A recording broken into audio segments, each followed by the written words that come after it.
recibieron el mismo trato, pero Dios siempre marcará la diferencia, porque Dios lo dice en su palabra: y yo marcaré la diferencia del justo y del injusto, del que sirve a Dios y el que no le sirve.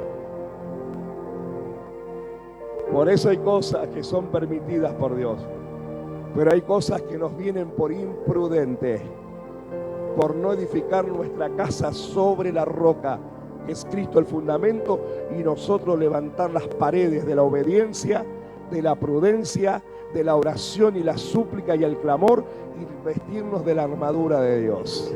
Entonces, sí, hay cosas que le corresponden a Dios, pero hay otras que me corresponden a mí. Y lo que a mí me corresponde, el Señor no se va a meter. Nos va a dejar qué hacemos, cómo construimos y en dónde construimos. Roca o arena, prudencia o insensatez. ¿Y sabes lo que significa insensatez? Significa terquedad. La gente insensata es gente terca, que vos le decís una cosa y te hace todo al revés de lo que vos le decís. Y hay gente que a veces hace las cosas a propósito, pensando que le hacen mal al otro, y el mal se lo hacen a sí mismo. Pero el prudente, si ese soy yo, el que soy sensible a la voz del Espíritu Santo, y soy pronto, soy diligente a obedecer, mi casa está segura. Y aunque venga, porque van a venir, aunque vengan los desiertos, vengan las pruebas, las crisis, yo voy a estar seguro que mi casa no va a caer, porque después de haber pasado todo, estará nuevamente firme sobre la roca. Decir la roca que es Cristo. Aleluya, aleluya. Decir, esta es la entradita, este es el aperitivo, estas son algunas aceitunitas y algunos picles que el Señor nos dio, porque ahora nos vamos a meter propiamente en la palabra del mes de abril. Decir, mes de abril, palabra profética, la palabra clave es guerra. Caleb peleaba las batallas de otro como si fueran propias. Por eso el Señor nos mandó a pelear la sanidad de nuestros hermanos como si fuera nuestra propia sanidad. Mes de abril, mes de visiones y sueños. Llévate un cuaderno en la noche cuando estés en tu altar o en el día, porque vendrán directivas. En la noche canta, aleluya, canta. ¿Cuántos alabamos aún en las camas? ¿Cuántos alabamos aún en la mañana al despertarnos? ¿Cuánto quizás te despertás en la noche con una alabanza? ¿Cuánto en el día te viene una alabanza, la letra de una alabanza, y comenzás a alabar al Señor? Porque también la alabanza es otra arma de la guerra espiritual. Mes de abril, siempre necesitarás de un sueño para tener vigor en los huesos. Es decir, sueños para alcanzarlos con las fuerzas de Dios. Decir, Caleb y Josué no negaron la realidad, pero la enfrentaron con fe. ¿Cómo la enfrentaron? Con fe. Por la fe. Por más que la realidad te grite cosas horribles, porque te va a gritar. Te va a gritar. Yo se lo dije al enemigo esta noche, cuando no había en los primeros días resultados sobre Barbie. Yo dije, no nos vas a amedrentar, ¿escuchaste? Si vos pensás que yo voy a desistir y que voy a decir, bueno, que sea la voluntad. No, le dije. Oí bien, diablo inmundo, le dije. Vamos a seguir guerreando hasta que la victoria de Cristo sea dada, porque Él nos prometió. Por mí, mostrar los resultados que quieras, pero sé cuál es el final de la historia. La victoria. La victoria por la fe Por más que la realidad te grite cosas horrendas, negativas, la fe te hará soñar con tu conquista y con tu victoria. Mes de abril. Decir, un hombre de fe no niega la realidad, la enfrenta. ¿Qué harás cuando te venga la realidad? ¿Vas a salir corriendo o te vas a parar a enfrentarla? Vamos a ver. No te quiero ver saliendo corriendo cuando te vengan las crisis, porque van a venir. Te quiero ver firme en la fe. Te quiero ver con la espada en alto y con el escudo de la fe. Te quiero ver fortalecido en el Señor y en el poder de su fuerza. Por la fe, por más que vean difícil la realidad, la enfrenta. ¿Y cómo la enfrenta? Con una promesa. ¿Cómo enfrentamos la realidad de la crisis? Decir, con la fe y con una promesa. Decir, una palabra de Dios. Todo esto acontecerá en este mes. ¿Te has preparado para este mes? ¿Te has preparado? Bueno, toma asiento. Yo me adelanto. Luego Cristian y Marta se van a enterar cuando vayan, o quizás ya Barbie les escribió, pero a mí me acaba de escribir en la oficina antes de salir y me dice, le cuento que tuve una muy buena noche. Ya me están dando potasio. Gracias, muchas gracias a Dios, porque mi cuerpo está evolucionando bien y está respondiendo bien el tratamiento. Me vino a ver la médica, papá, esta mañana, y me dijo que las plaquetas de 4.000 ya subieron a 7.500.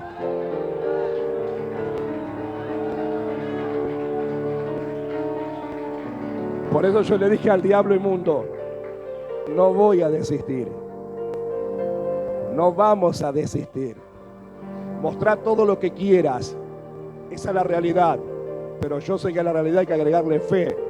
Y hay que agregarle una promesa. ¿De qué? De su palabra. Por eso ya subieron a 7.000 y vamos avanzando. Y se les sigo creyendo a Dios. Me seguirán subiendo mucho más. Claro que sí. Porque van a llegar a los 50.000 que tienen que llegar. Estamos peleando, me dice, la buena batalla de la fe juntos, papá, hasta obtener la victoria.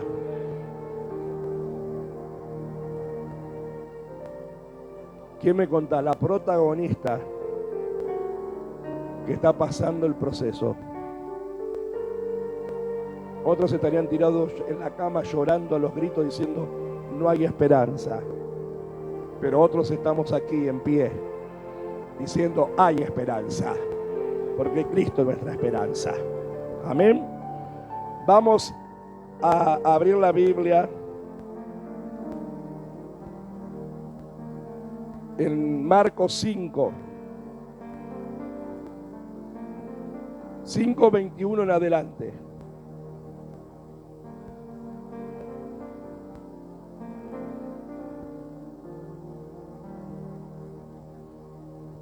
Marcos 5:21 en adelante. Decí conmigo, crisis. Decí, significa un mal momento, una situación difícil, calamitosa, de mucha dificultad, un tiempo de agonía, de aprieto, de desesperación, de angustia, de dolor, de asfixia. ¿Cuánto hemos sentido muchas veces estos síntomas? Decir, crisis, prueba, proceso. Mirá, del Génesis hasta el Apocalipsis vamos a ver diferentes crisis a través de diferentes personajes bíblicos. Pasaron todos diferentes crisis, pero todos tuvieron un mismo patrón, que todos terminaron en victoria de Dios. Aleluya. Todas las crisis bíblicas de los hombres y mujeres de la Biblia, todas terminaron en victoria asegurada. ¿Cómo terminará tu crisis? ¿Cómo terminará tu crisis? Decir, todo se tiene que poner en las manos de Dios. La crisis no se programa. Yo no me levanto mañana lunes y decir, bueno, hoy voy a tener una crisis.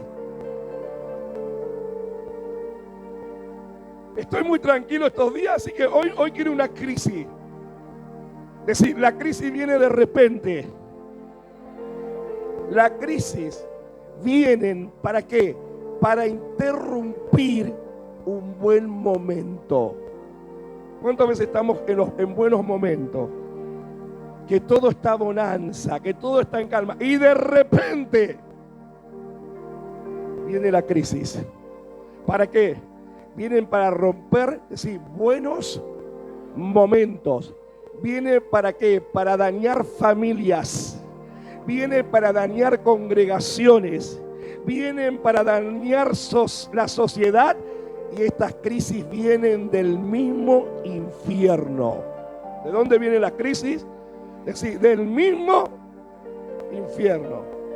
Pero la crisis, y acá está la buena noticia, las crisis es la plataforma, es la antesala, es la atmósfera perfecta. Ay, apóstol, ¿cómo usted puede decir que en el momento de angustia, de asfixia, en el momento de agonía? Sí, porque la crisis viene, porque es la plataforma y es la antesala y es la atmósfera para que se manifieste un milagro de Dios. ¡Aleluya! ¿Para qué es la crisis? Decir, para que se manifieste un milagro de Dios. Yo no sé, yo creo que hubiese estado diciendo gloria a Dios, gracias Señor. Lo que pasa es que la gente quiere milagros, pero no quiere pasar crisis. No les gusta pasar crisis. Y no a nadie nos gusta pasar crisis. Pero sin crisis, o como se dice, sin proceso, no habrá suceso. Porque la crisis es la plataforma, es la antesala, es la atmósfera de lo que el Señor va a hacer. Un milagro. ¿Y qué es un milagro? Algo sobrenatural, que está por encima de lo natural y que te rompe toda lógica y toda razón. Porque la gente todo lo razona con su pensamiento y lo razona con su lógica. En vez de creerle al Señor, como cuando el Señor le dijo, quitad la piedra. Marta, no te he dicho que si crees, pero ella con la lógica que le dijo, hiede. Hace ya 4 días que mi hermano murió y vos querés quitar la piedra a Jesús, va a salir un olor nauseabundo. Y él ahí le aplica el principio de fe. Marta, no te he dicho que si crees, verás que la gloria de Dios. Y Jesús dijo, quitad la piedra. Es decir, un milagro se debe entender con la perspectiva de la sobrenaturalidad de Dios, de que Dios está por encima de la lógica y la razón. Por eso el Señor dice en su palabra, mis pensamientos no son tus pensamientos y mis caminos no son tus caminos, porque mis pensamientos y mis caminos están mucho más altos que los tuyos. Por eso dice que ninguna cosa inmunda caminará por el camino de santidad, porque Dios es santo. Dios es poderoso. Para Dios es lo mismo sanar un dolor de cabeza. Para el Señor es lo mismo sanar una gripe que sanar un cáncer, o que sanar un SIDA, o cualquier enfermedad terminal que los médicos digan hasta acá no hay esperanza. Dios siempre tendrá la última palabra y Dios siempre se podrá glorificar en el nombre de Jesús. Mirá, el Señor con 5 panes y 2 peces, ¿qué hizo? Multiplicó y le dio de comer a 5.000 varones, dice la Biblia, sin contar las mujeres y los niños. Y como Dios es tan poderoso, que encima les pagó el día de trabajo a los discípulos. Porque sobraron 12 cestas y el Señor le dijo, esta es la paga por ustedes haber acomodado de a grupo de a 4 y haberlos recostado sobre el pasto fresco y haber repartido el pan y los peces, porque no fue la gente a buscar, los discípulos y mientras repartían se multiplicaban. Entonces dice el Señor, como yo no me quedo con el vuelto de nadie y el obrero se es digno de su salario, llévense en su paga una canasta de peces y panes para cada uno de ustedes. Así, eso es lo sobrenatural de Dios. Hasta la multiplicación, Dios se manifiesta. Y si Dios multiplicó panes y peces, ¿no podrá multiplicar plaquetas? La estamos viendo. ¿No podrá multiplicar glóbulos blancos, glóbulos rojos? ¿No podrá tener control en nuestro sistema inmunológico? ¿No podrá el Señor sanar nuestro sistema respiratorio, circulatorio, digestivo, cardiovascular? ¿No podrá correr su sangre por el torrente sanguíneo de nuestra sangre? ¿No podrá crear células nuevas pancreáticas para que el nivel de azúcar se normalice? Pero claro, después yo tengo que tener la prudencia de que si me baja el azúcar, no me comerme una docena de facturas y bajarme medio frasco de dulce de leche. Porque eso es donde la gente erramos. Dios me sanó, pero después no usamos la prudencia. Si tenés colesterol alto y te bajó el colesterol porque Dios obró y seguí cuidándote, después no te comas 5 milanesas fritas. ¿No como nosotros tenemos que ser prudentes también? Y a veces no somos prudentes. Yo el primero, dijo alguien. A veces tiramos la chancleta, nos olvidamos, estamos sanos, los análisis nos da bien y ahí nos olvidamos y empezamos otra vez hasta que nos viene el susto. Cuando viene el susto, otra vez queremos hacer en un día y en 48 horas todo lo que nos hicimos en meses.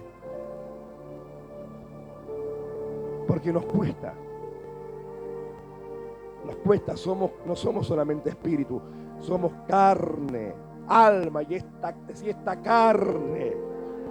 El mismo apóstol Pablo decía, esta carne que hace el mal que no quiero. Porque cuánto cuesta sujetar la carne y doblegarla a la obediencia a Dios. Cuesta, pero no es imposible. Porque la Biblia dice, lo que es imposible para los hombres, es decir, para todos nosotros, es posible para Dios. Entonces sí, no hay excusa.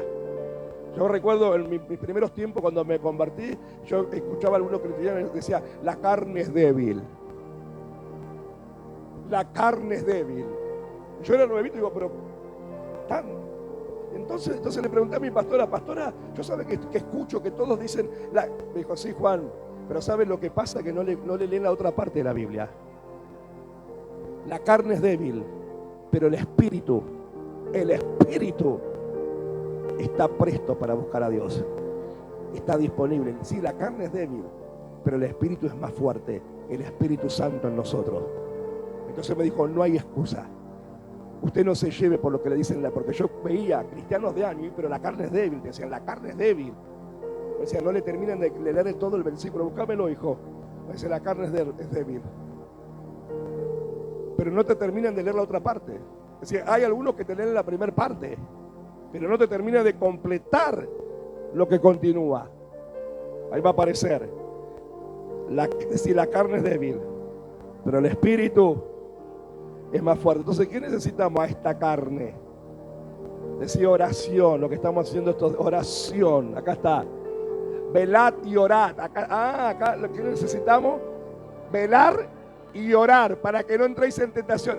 El espíritu, y está en el espíritu en minúscula, es el espíritu nuestro, el espíritu del hombre. El espíritu, si el espíritu a la verdad está dispuesto, pero es la carne la que lo quiere. Es la carne. La carne le gusta la carne, las cosas de la carne. Pero el espíritu busca las cosas del espíritu. Porque el espíritu fue dado por Dios en el aliento de vida. Cuando Él sopló aliento de vida en la nariz de Adán y le dio el soplo de vida, es decir, el espíritu. Y es lo que volverá nuestro espíritu con nuestra alma al cielo. No volverá esta carne, se va a deshacer, va a volver al polvo de lo que fue formado, del polvo eres y al polvo volverá. Pero nuestro espíritu y nuestra alma volverá al Señor. Pero ahora vamos a lo que nos compete. Es decir, un hombre que atravesó una crisis tremenda, de una gran pérdida, pero pudo ver la gloria de Dios manifestada. Y es la hija de Jairo. Vamos a ir a Marcos 5, 21. Ya está allí. Dice, pasando otra vez Jesús en una barca a la otra orilla. Cristo venía de hacer otro tremendo milagro. Cuando Cristo viene de la otra orilla, viene de la zona de los ¿cómo?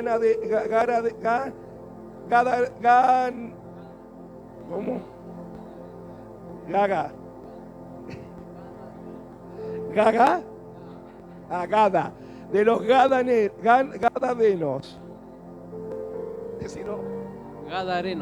Gadarenos.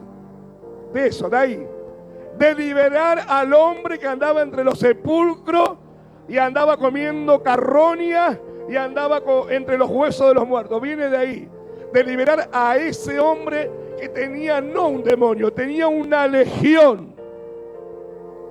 Y el Señor lo liberta. Y esa legión va, usted sabe la historia, va contra un hato de cerdos que se terminan desbarrancando por el peñadero, la gente se enloquece, pero este hombre es liberado. Y lo quería seguir a Jesús. Y le dijo, no, vos quédate y sé testimonio donde Dios hizo la obra. Y no se lo cuentes a nadie. Vamos a ver muchas veces que Jesús le dice, no se lo cuentes a nadie, a la gente que Dios operaba milagros. ¿Sabes por qué? Porque el Señor no buscaba fama. Si hoy Cristo estuviera hoy, no buscaría ni like, ni selfie. Haría las mismas cosas que hizo, y quizás aún mayores por las cosas que hay hoy en el mundo que antes no lo había. Ahí está. Y Jesús le dio permiso saliendo de aquellos espíritus inmundos, entraron en los cerdos, los cuales eran como 2000. ¿Cuántos demonios eran? Y el hato de cerdo se precipitó en el mar por un despeñadero y en el mar se ahogaron. Vinieron al otro lado del mar, en la región de los Gadarenos. Ahí está, Gadareno. Vinieron al otro lado al mar de la región de los Gadarenos. Entonces el Señor venía de libertar al Gadareno. Y pasando otra vez Jesús en una barca de la orilla, se reunió alrededor de él una gran multitud. Es decir, porque donde está la unción, está el poder. Y a Jesús siempre lo seguían por el poder de Dios en él, por la unción. Se reunió alrededor de él una gran multitud y él estaba junto al mar. Y vino uno de los principales. ¿Quiénes vinieron? ¿Quién vino? Uno de los principales de la sinagoga. Un principal era un hombre importante, un hombre que tenía autoridad y tenía gobierno, en este caso dentro de la sinagoga, del templo de Dios. Dice, llamado Jairo. Y Jairo, ¿sabe lo que significa el nombre Jairo? Significa gozo y alegría. Así que vino el gozo y la alegría al Señor.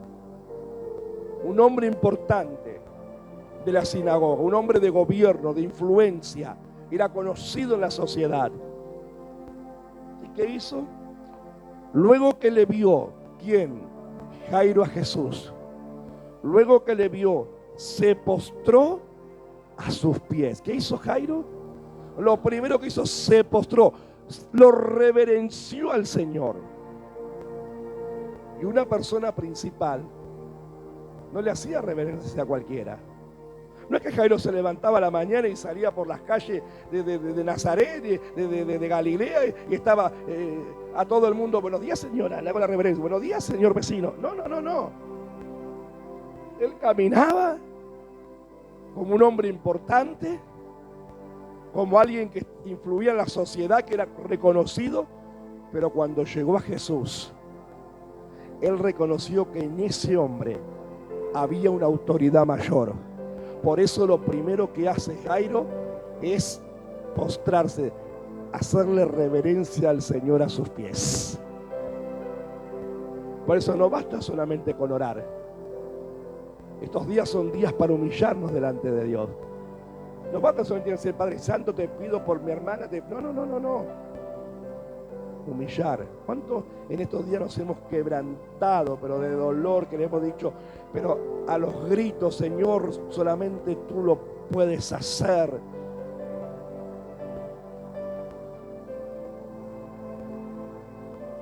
Porque si no oramos con empatía por el otro, como si fuéramos nosotros mismos y solamente levantamos una oración para cumplir, por si me preguntan. No, decir, Jairo se postró, se humilló, no le importó ante la multitud, porque ¿sabés lo que era para la gente ver al hombre de influencia, al hombre de gobierno, al hombre importante de la sociedad y de un templo, postrarse ante Jesús, y que muchos lo tenían a Jesús como poca cosa o como un religioso o un fanático más, porque no todos reconocían a Cristo como el Mesías y no todos creían que Él era el Hijo de Dios viviente. Sin embargo, el que hizo, se postró a sus pies y que hizo y le rogaba mucho. ¿Usted ha hecho alguna vez un ruego a alguien?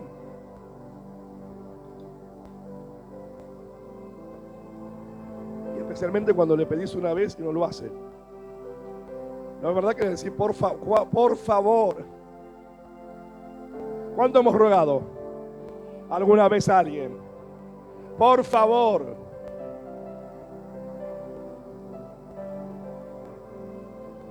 Yo me imagino a este hombre diciendo, por favor, Señor, te ruego. Yo reconozco que hay una autoridad mayor en vos. Porque si yo soy un hombre de autoridad, mi autoridad es limitada, pero yo reconozco que tu autoridad es ilimitada y es mucho mayor. Y le rogaba diciendo, mi hija está agonizando, decir crisis, está agonizando. Ven y pon las manos sobre ella para que sea salva. Salva también significa para que sea sana. Es decir, en la primera parte de la crisis había una enfermedad que estaba llevando a esta muchacha en agonía, pero había una esperanza. Ven a mi casa y ponle la mano para que sane. Sobre ella y vivirá. Fue pues con él. ¿Qué hizo Jesús? Inmediatamente se interesó. Por eso cuando vos y yo presentamos nuestra necesidad, a Jesús le interesa. Quizá a la gente no, porque hay gente que no le interesa tu problema. No le interesa tu necesidad, no le interesa tu problema. Es más, hay otros que no se interesan ni del problema ajeno. Dicen, si no, mientras no sea mi problema. Pero a Jesús le interesa todos los problemas. ¿Qué hizo? Ni bien Jairo le rogó y le presentó la necesidad. ¿Qué hizo? Fue con él y le seguía una gran multitud y le apretaban. Hasta ahí llegamos al versículo 24, ¿no es verdad? Ahora vamos a ir al 35, pero antes de leerlo te voy a explicar qué sucedió. ¿Por qué del 24 la historia de Jairo continúa en el 35? Porque del 25 al 34 el Señor, mientras va con Jairo, se presenta otra necesidad. La mujer que tocó el manto y padecía de flujo de sangre. ¿Qué quiere decir esto? Que Cristo, cuando vos y yo le presentamos nuestra necesidad, por más que haya otras, Él tiene el poder para atender la tuya y la de miles. Porque mientras el Señor iba con Jairo, se le presentó esta mujer que le tocó el manto y él dijo, alguien me ha tocado. Y usted conoce la historia. Hoy no voy a ministrar de la mujer del flujo de sangre. Pero cuando volvemos al 35, vemos que el Señor nunca se desenfocó ni se olvidó de la necesidad de Jairo, aunque hizo otro milagro. Es decir, Jesús es maravilloso. Nosotros muchas veces nos piden un favor y bueno, nos piden dos, ya no entramos en crisis. acá me parece que se está abusando. ¿O no? Nos piden uno, bueno, pero que no nos pidan la milla extra porque ya entramos. Jesús, sin embargo, sanó a la mujer, pero no le era poca cosa la necesidad de Jairo. Él sabía muy bien lo que Jairo le había dicho postrado a sus pies. Ven a mi casa porque tengo a mi hija agonizando. Está grave, pero tú puedes ponerle la mano y puedes sanarla. En el 35 dice, mientras él aún hablaba, ¿con quién? Con Jairo. Vinieron de la casa del principal de la sinagoga, es decir, de la casa de Jairo, diciendo, tu hija ha muerto. Hermano, primero, en la primera crisis, la hija estaba gravemente y él tenía esperanza que Jesús la podía sanar. Ahora directamente viene una crisis más fuerte. Ahora le vienen a decir que la hija no solo ya estaba enferma y agonizando, se había muerto. Y mirá lo que le dicen. Porque la gente, para darte aliento, algunos son mandados a hacer, Hay gente que en el medio de tu crisis, en vez de alentarte, te meten el dedo más en la llaga. Parece que les encanta y da vuelta con el dedo. Porque estos vinieron y le dijeron, tu hija ha muerto, así, me lo imagino de golpe. Y encima le dijeron, ¿para qué molestás al maestro? Ya es una pérdida de tiempo. Como mucha gente que piensa que venir a Cristo es una pérdida de tiempo, o venir a congregarse es una pérdida de tiempo, o venir a la casa de Dios a alabar y bendecir al Señor y darle tributos de alabanza es una pérdida de tiempo. O quizás te han dicho, ¿para qué tanta iglesia? ¿Para qué tanto templo? ¿Para qué molestás al maestro? La palabra de abril es, pelea las batallas de otros como si fueran propias y cumple tus sueños bajo una promesa. ¿Cuál era el sueño de Jairo? ¿Cuál sería el sueño de Jairo? ¿Cuál sería? La sanidad de su hija. Pero cuando vienen a traerle la noticia de su propia casa, el sueño, muere la hija y naturalmente muere el sueño. Muere la esperanza. Pero nos dijo el Señor este mes que para cumplir los sueños tiene que haber una promesa. Y cuando vienen a decirle, ¿por qué molestás al maestro? Tu hija ha muerto. En el versículo 36, pero Jesús, luego que oyó, ¿qué hizo el Señor? Oyó lo que le decían a Jairo. Le dijo, mirá lo que le dijo, oyó lo que le decían al principal de la sinagoga, pero Jesús le dice, no temas, cree solamente, aleluya. Jairo, no temas. Lo único que tienes que hacer vos, tenés que creer. Y creer es confiar. Creerle a Dios por su palabra. Y fe también es confianza, pero también es obediencia. Cree solamente. Y mirá el 37. Y acá decir, acá interactúa directamente Jesús.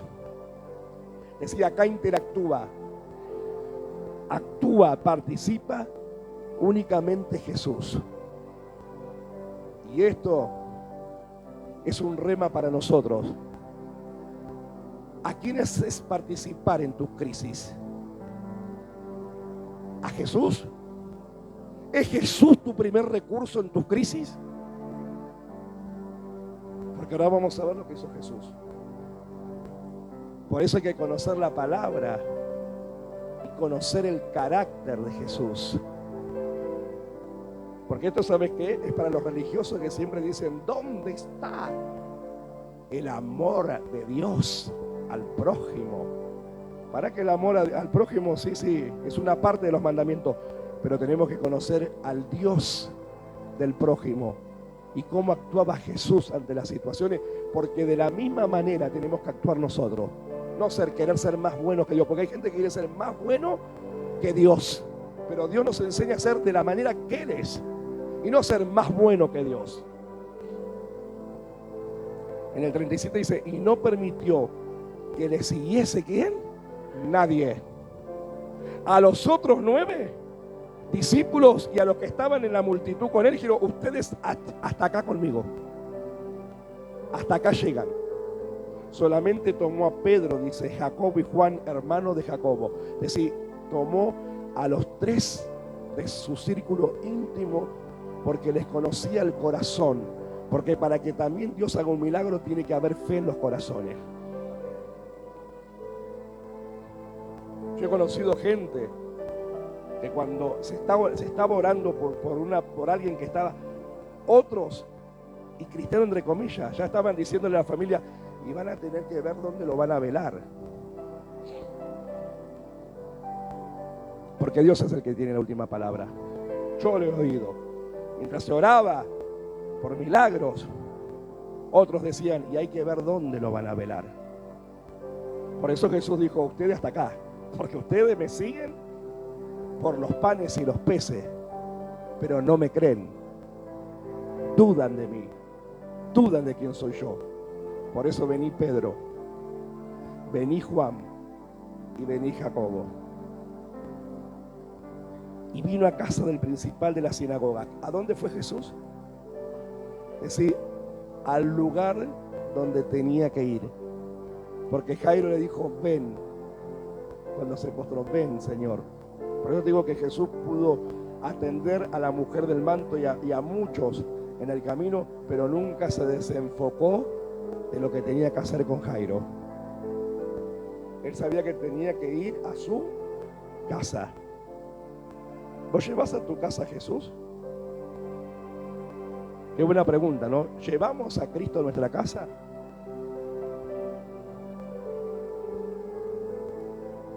¿Está Cristo en nuestra casa? ¿Lo sentamos a Jesús en nuestras mesas?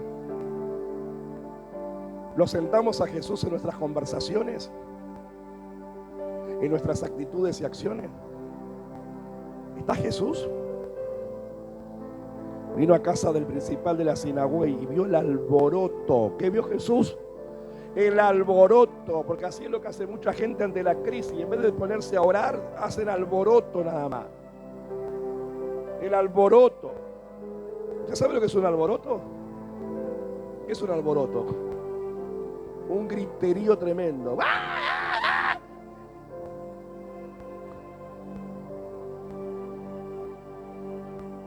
No me dieron bien los análisis. Empiezan otros. Ya te ven con cara de despedirte.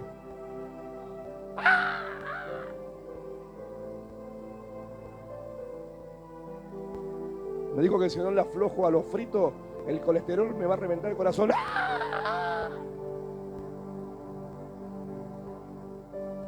Y vio el alboroto. Lo dice la Biblia, ¿no? ¿Qué dice? ¿Qué vio Jesús?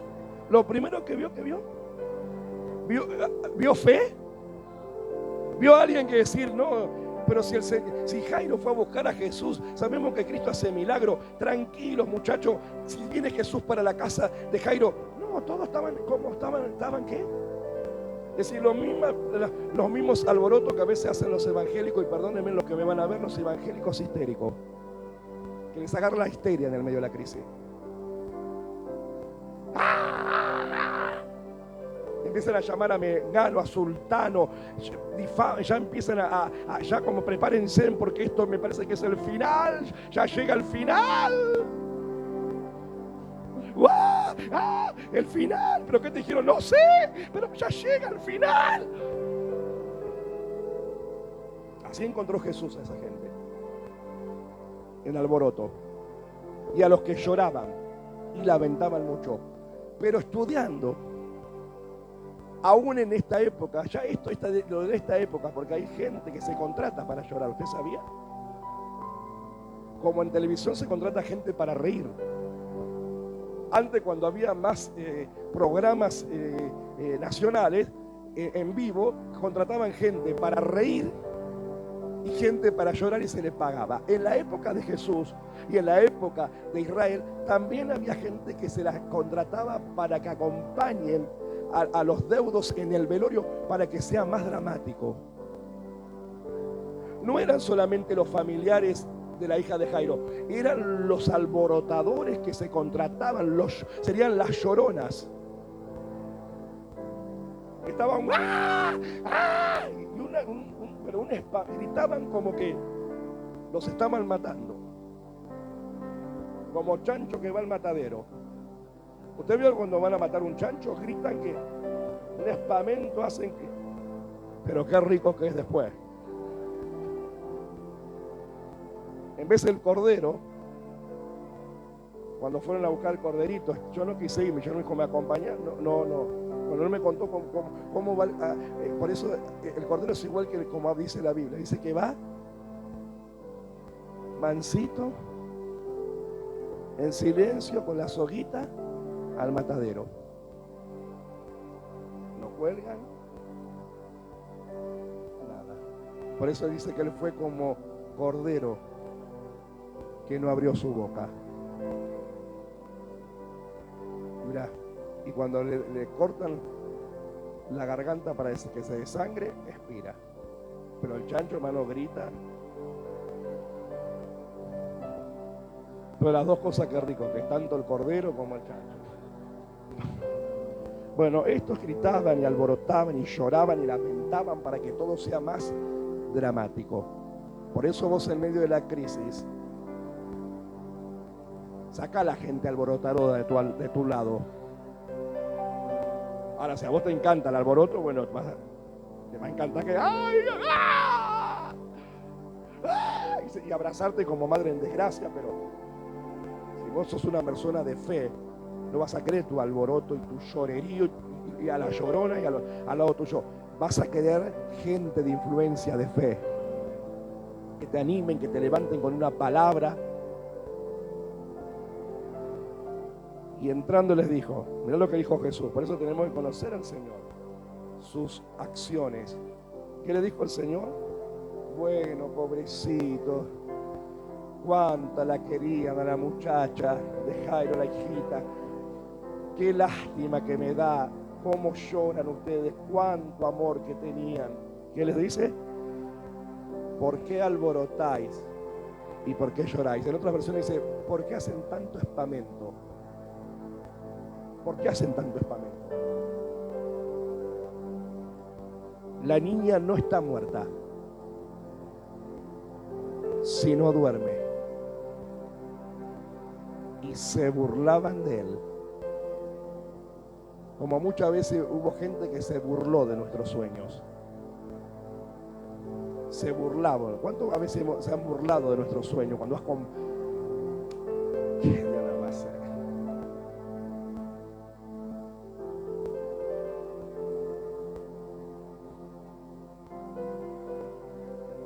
Vamos a ver esto cuando se tengan que ir de acá. ¿Dónde van a ir? Van a ir a alquilar casa. ¿Quién les va a dar casa? Vamos a ver qué van a hacer. Casa.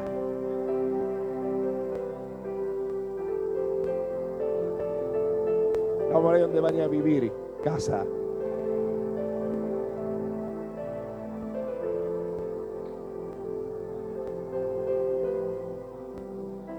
Y se burlaban de él. Mas él, ¿qué hizo ahora Jesús? Primero, decir número uno, cuando va hacia la casa de Jairo, le dice, ustedes hasta acá. Puso un límite, hasta acá. Hasta acá. Y lo que a la gente no le gusta, límite. Yo que a la gente no le gusta que le pongas límite. Hasta acá ustedes. Así que Pedro, Juan y Jacobo, ustedes sí conmigo. Segundo, cuando llegó, dijo, déjense tanto espamento, por favor. Igual van a cobrar. Ya le pagaron, ya gritaron, ya tranquilo. Basta de hacer espamento, hasta acá. Porque la niña no está muerta, está durmiendo. Se burlaban. Jesús dijo, ¿hace sí? Ahora no solamente separo lo que tengo que separar, hago callar, ahora echo lo que tengo que echar. Ay, ¿cómo pudo expulsarlo de la congregación? ¿Es bíblico o no? La gente que hace mal, que divide, que hace daño, 1, 2, 3, habla 5, y sigue haciendo daño, uno tiene todo el derecho de admisión. ¿Dónde está el amor de Dios? Acá. Acá, conociendo la palabra y aplicando los principios bíblicos. Pero muchos, como no leen la Biblia, se quedan con el Dios del amor nada más. Y Dios es amor, pero también es fuego consumidor. Y la Biblia dice, horrenda cosa es caer en la mano del Dios vivo. Y la Biblia dice, nadie se puede burlar de Dios, porque todo lo que el hombre siembre lo va a cosechar. Hay que conocer la palabra, y hay que leerla, y hay que practicarla. Ahora dijo, ¿ahora? Así que ustedes se burlan de lo que yo puedo hacer. Ahora, fuera. Así conmigo, fuera. Mas él, echando fuera todo, tomó al padre y a la madre. ¿A quién tomó? Decir, a los protagonistas de la necesidad. Tomó al padre, es decir, a Jairo, y a la madre de la niña, y a los que estaban con él, y entró donde estaba la niña. ¿A dónde llegó al final Jesús? Decir, al lugar de la necesidad, de la crisis, de la agonía y de la muerte. Cristo llega al lugar de la necesidad.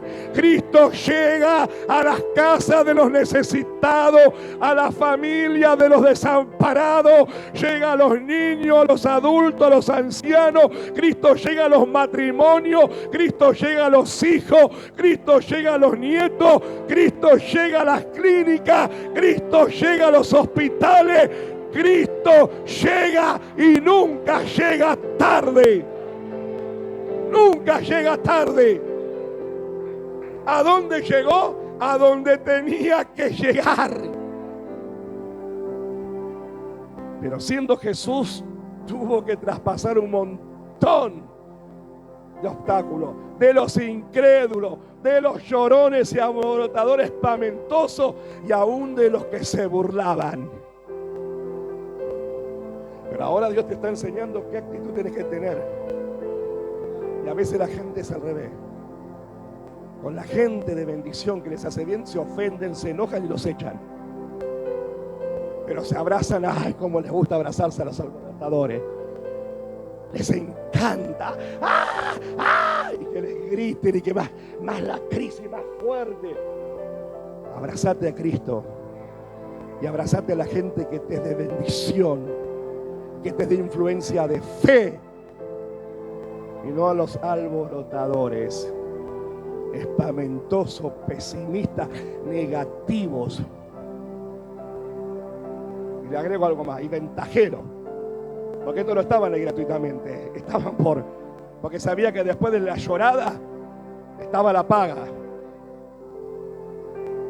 Ellos eran ¿sí?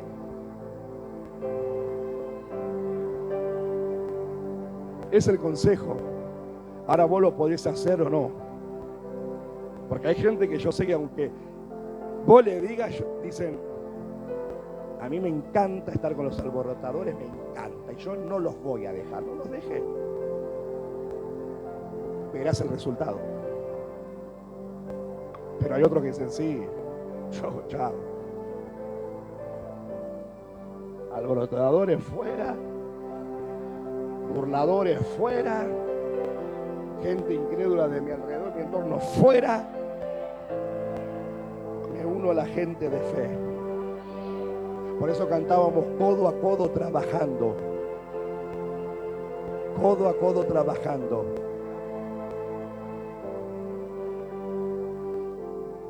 ¿Con qué te unís vos? ¿A quién te unís? ¿Cuál es tu yugo? Porque la Biblia habla de yugos desiguales. Ay, no, yo me casé con el hombre de Dios y la mujer de Dios. Pero no habla solamente de esos yugos compatibles en la fe. Yugo habla en todo lo bueno que tengan con nosotros. El mismo yugo, el mismo sentir. que hubo en Cristo Jesús. La gente de yugo dice, ay, yo me casé, ay, yo no estoy en yugo desigual. No habla del entorno. ¿Tu entorno cómo es? ¿Es igual a vos? Porque si es igual a vos, puede ser para bien. Si es igual a vos para bien, porque vos sos una mujer y un hombre de bien de Dios, gloria a Dios. Pero si no es un entorno de influencia buena,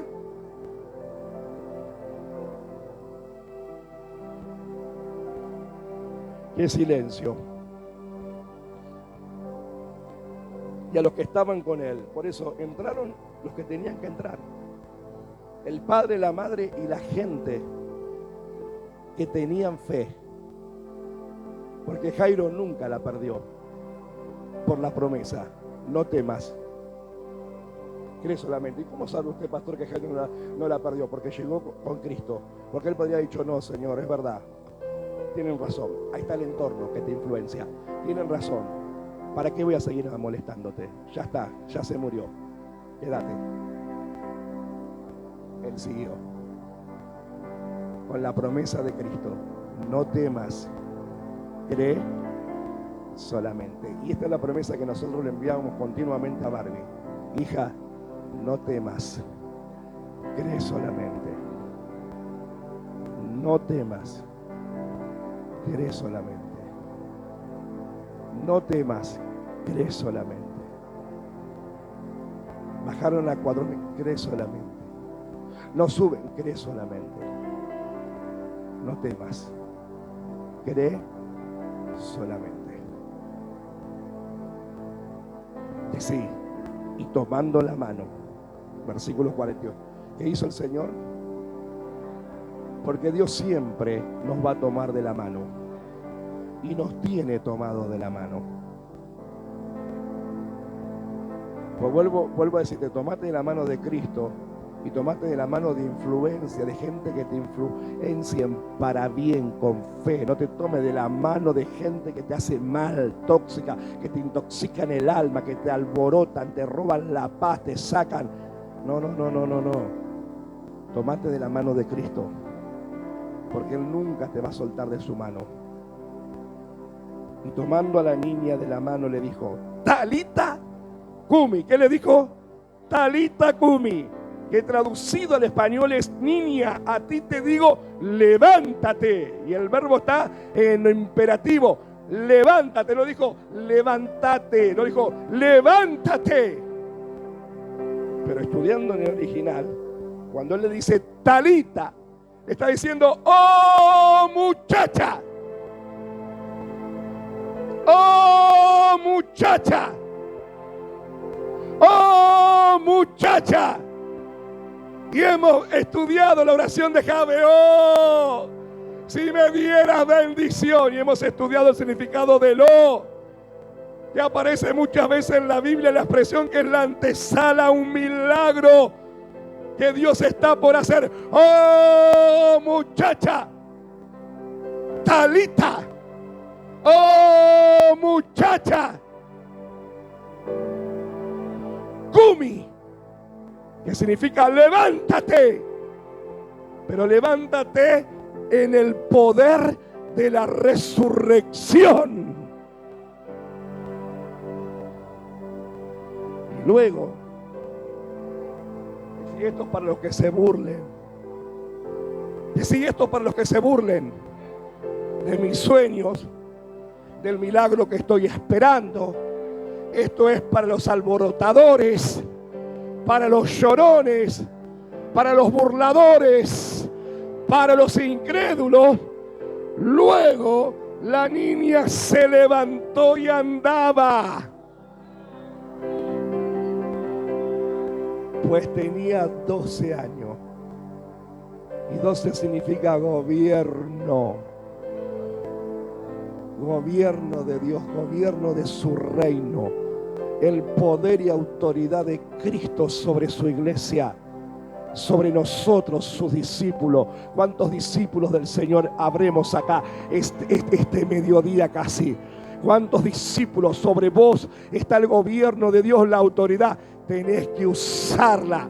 En vez de alborotarte y estar con los alborotadores, con los llorones, levántate en la autoridad de Cristo. Levántate y decirle: fuera, fuera de mi alrededor. Te estoy hablando espiritualmente. Fuera de lo que viene a hablar el diablo a mi mente, a mis pensamientos, que me viene a alborotar la paz, que me viene a alborotar la fe, que viene a querer que yo me la pase llorando y fuera, fuera, porque hay un talita cumi sobre mí, mi casa. Hay un: oh muchacha, levántate. Oh Barbie, levántate. Oh Barbie, levántate. Oh Barbie, levántate. En el poder de la resurrección y de la vida. Ahora, ¿para qué?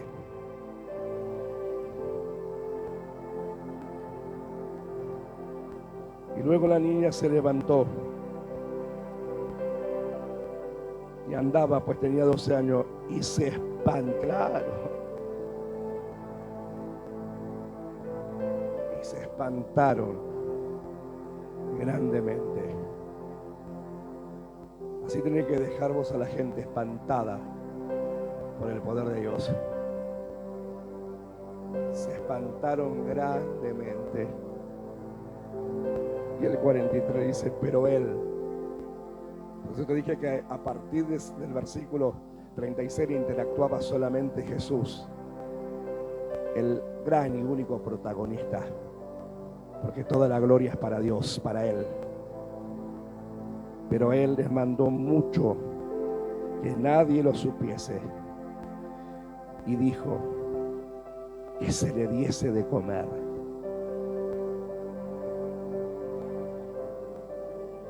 Y Él mandó mucho, no es que dijo mucho, se sabe que fue como un ruego: no quiero que nadie se entere de esto. ¿Sabes por qué? Porque a Cristo no le importaba la fama. Igual que hoy, que usted ve Facebook y hay gente que se atribuye los milagros porque lloré, porque yo estuve, porque yo hice, porque yo cuando oré. Y se olvidan de los cientos que también oramos quizá por ese milagro. A Jesús no le interesaba eso, que digan, porque cuando Jesús entró, cuando Jesús le tomó la mano, Él dijo: no se lo digan a nadie. Pero claro, ¿quién se puede callar? Sí, hay gente que se calla, ¿eh? Hay gente que recibe tremendas cosas de Dios y no abren la boca. Pero hay otros que no pueden callar el poder de Dios. Porque eso usted sigue leyendo, y se divulgó. Todos los milagros de Cristo se divulgaron por toda Galilea. Por eso Jairo fue, porque sabía, ya había oído de lo que Jesús hacía. Y esto es tremendo, y con esto termino, porque cuando que se le diese de comer tiene que ver con servicio, está relacionado con servicio.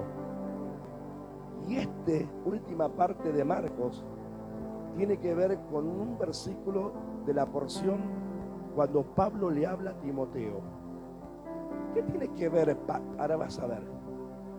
En 2 de Timoteo 4:13, Pablo, llegando ya a los últimos años de su ministerio y preso en Roma, le da unas últimas directivas a Timoteo, su hijo en la fe. Y le dice: trae cuando vengas el capote que dejé en Troas, en casa de Carpo, y los libros, mayormente los pergaminos. ¿Qué tiene que ver con esto? Cuando Jesús le dice: denle de comer, significa servicio. Cristo le dijo: yo la resucito para que ella me sirva. Cristo, cuando deja a alguien con un milagro, es para que le sirva a Cristo y para que le sea grato y sea agradecido aquel que operó el milagro. Por eso, cuando Dios haga un milagro, no te olvides. No te olvides. Y hay gente que se olvida, hermano. Yo, ante respuesta que he recibido En este último tiempo he decidido que yo a gente no les pienso decir absolutamente más nada. Si vienen, vienen, y si no vienen, que no vengan. Porque la respuesta que te dan tienen una respuesta de soberbia, de orgullo, de ingratitud, que se olvidaron de donde Dios los sacó. Que yo dije, para mí, quédense tranquilos, que de esta parte y de mi boca nunca más les preguntaré por qué no vinieron. Pero sí a otros que demuestran su gratitud a Dios, demuestran su servicio al Señor. Pero hay gente que yo nunca más les preguntaré. Y usted sabe que cuando yo digo algo, cumplo. Nunca más. Porque he visto con qué respuesta de soberbia, de ingratitud te contestan. Entonces digo, nunca más. Porque ahora aprendí por esto, cuando estudié para ministrarlo, que Jesús le pone límite a la gente. Yo no soy más que Jesús y no voy a ser más bueno que Dios. Quiero vivir y quiero moverme como Jesús.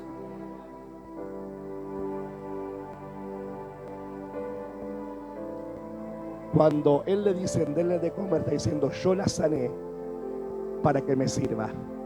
Como cuando Pablo le dice a Timoteo, quiero que me hagas el último servicio antes de partir, porque estoy probando tu gratitud y tu fidelidad hasta lo último. Y así Dios probará tu gratitud, tu fidelidad, mi gratitud y mi fidelidad hasta lo último, hasta que Cristo venga por nuestra vida o Cristo venga por nosotros, su iglesia, de una o de otra manera. Por eso le dice Pablo a Timoteo, tráeme Timoteo el capote, tráeme los libros, mayormente los pergaminos, que son las cartas que yo escribí, porque las tengo que mandar a las iglesias, porque esto tiene que quedar como testimonio de lo que Cristo hizo a través de mí y lo que Cristo hizo a través de ti.